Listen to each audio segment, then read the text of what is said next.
مطلب تو یہی ہوا نا.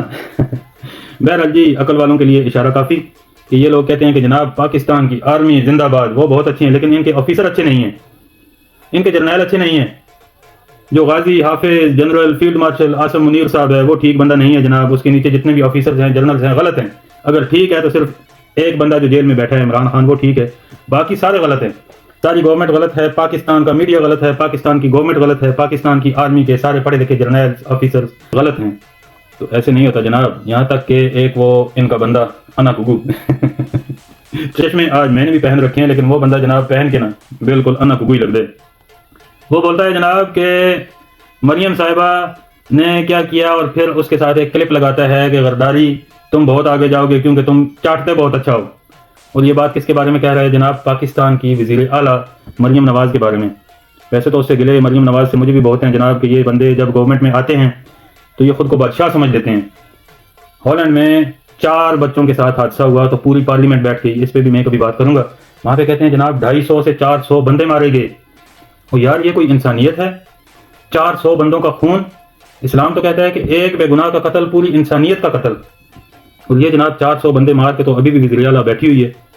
یہ تو زیادتی ہے. اس نون لیگ کے یہ جو لیڈرز ہیں نا نواز شریف یہ مریم ان پہ پابندی لگنی چاہیے. باقی جماعت ٹھیک ہے، اس سے مجھے گلا نہیں ہے. موٹر وے بنایا گیا، ایٹمی دھماکے ان کی حکومت میں ہوئے. ابھی جو پاکستان کو اتنی بڑی کامیابیاں ملی ہیں ان کی حکومت میں ملی. لیکن یہ جو کے نام ممتاز قادری کی پھانسی والا جو معاملہ ہوا تو یار اس بندے پہ الزام بہت پیارا تھا. چاہے آپ مطلب نون لیگ والے یا نواز شریف پارٹی اس کو غلط ہی کہے، جھوٹا الزام ہی کہے، لیکن الزام بہت پیارا تھا.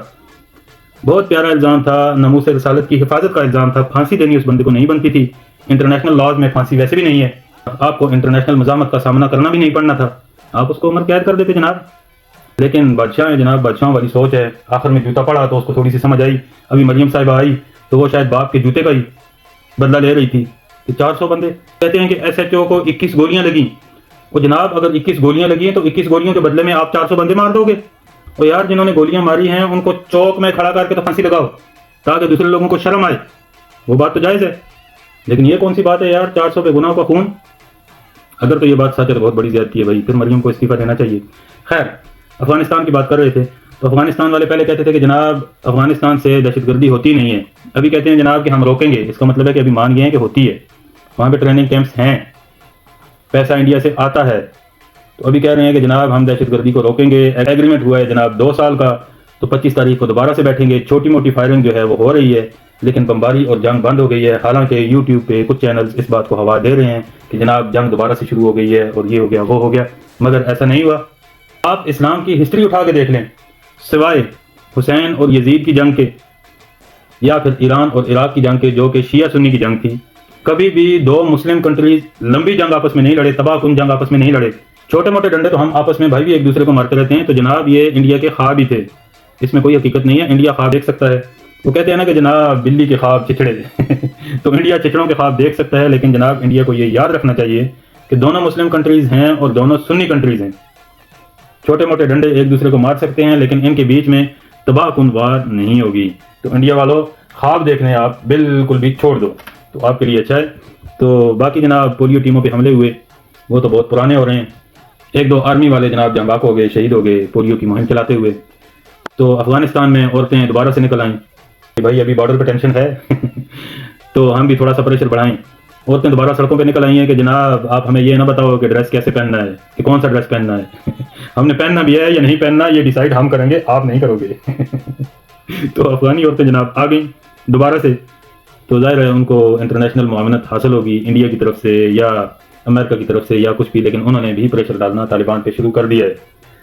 تو اس کے علاوہ پاکستان کا بیسیکلی پلان یہ تھا کہ ہم افغانستان کے اندر جا کے تو وہاں پہ ایک بفر زون بنائیں گے، وہاں پہ مائنز لگائیں گے زمین کے اندر تاکہ کوئی بھی بندہ اس سائڈ سے اس سائڈ پہ نہ آ سکے. تو اس کے لیے کچھ چوکیوں پہ قبضہ بھی کیا گیا تھا جو کہ کہا جاتا ہے کہ 21 چوکیاں تھیں. لیکن افغانستان نے قطر اور سعودیہ اور ترکی کی گارنٹی میں یہ وعدہ کیا ہے کہ جناب وہاں سے ابھی دہشت گرد نہیں آئیں گے، ابھی ہم خود وہاں پہ پیٹرولیم کریں گے، ابھی افغان طالبان وہاں پہ خود سیکیورٹی پیٹرول کریں گے. تو جناب طالبان نے اپنے بندے وہاں پہ لگا دیے ہیں بارڈر پہ. بفر زون والے مطالبے سے پاکستان پیچھے ہٹ گیا ہے. کچھ چوکیاں افغانستان کو واپس کر دی گئی ہیں اور کچھ کر دی جائیں گی. اس سلسلے میں دوبارہ سے ملاقات 25 تاریخ کو ترکی میں ہوگی. تو جناب جنگ تو پاکستان 2007 سے لڑ رہا ہے. اب پاکستان نے ڈیسائیڈ یہ کرنا تھا کہ یہ جنگ ٹیررزم کے اگینسٹ پاکستان کے اندر لڑنی ہے یا افغانستان کے اندر لڑنی ہے.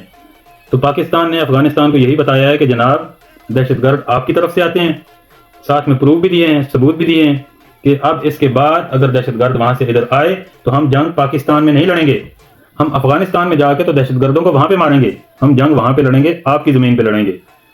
تو اس کے بعد تھوڑا سا ان کو سبق آیا جناب. خان کو تھوڑی سی سمجھ آئی کہ ہر دفعہ لڑکی کھڑی نہیں ہوتی. ایک اور بہترین خبر جو ہے وہ یہ ہے کہ پاکستان آرمی نے اپنا پہلا سیٹلائٹ بھی لانچ کر دیا ہے جناب. وہ کہتے تھے نا کہ انڈیا چاند پہ پہنچ گیا، انڈیا چاند پہ پہنچ گیا. اب سیٹلائٹ بھیجنے ہم نے بھی شروع کر دیے ہیں. پاکستان آرمی نے اپنا پہلا سیٹلائٹ خلا کی طرف روانہ کر دیا ہے. تو وہاں سے جناب تصویریں، امیجز، ویڈیوز سیٹلائٹ کی مدد سے لے کے تو وہاں سے بھی دہشت گردوں کو ٹارگٹ کیا جائے گا. تو انشاءاللہ ابھی دہشت گردوں پہ قابو پایا جائے گا. اور جناب دہشت گرد جو کہتے ہیں کہ ہم اسلامک لا لاتے ہیں یا ہم اسلامک قانون لے کے آتے ہیں، تو بھائی لے کے آؤ، آپ تبلیغ کرو، آپ بتاؤ پاکستان میں کوئی بھی بندہ اسلام یا اسلامک لاز کے یا اسلامک گورنمنٹ کے اگینسٹ نہیں ہے. لیکن آپ ٹرسٹ تو دو یار، آپ ٹرسٹ تو دو، اعتماد تو دو. آپ لوگوں کو اتنا اعتماد تو دو کہ بھائی ہم آپ کو ووٹ دیں گے تو ہمیں پیس ملے گا، ہمیں وہ حضرت عمر فاروق رضی اللہ تعالیٰ عنہ والا دور ملے گا کہ جس میں کہا کرتے تھے کہ شیر اور بکری اکٹھے پانی پیتے تھے. آپ ہمیں وہ ٹرسٹ تو دو. ہمیں تو خطرہ یہ ہوتا ہے کہ جناب ہم آپ کو ووٹ دیں گے تو پاکستان میں دہشت گردی شروع ہو جائے گی. سنتے ہیں ہم جا کے مولویوں کو ہیں، نمازیں اماموں کے پیچھے پڑھتے ہیں، اور جب ووٹ دینے کا ٹائم آتا ہے تو لوگ ووٹ کس کو دیتے ہیں؟ آئے گا عمران و میری جان. جلسوں میں جس کے گانے چل رہے ہوتے ہیں. یا پھر نواز لیگ آئی ہوتی ہے جناب، جنہوں نے آ کے تو مولویوں کو اور تبلیغیوں کو بیچاروں کو گولیاں مارنی ہوتی ہیں، بادشاہ سمجھنا ہوتا ہے اپنے آپ کو.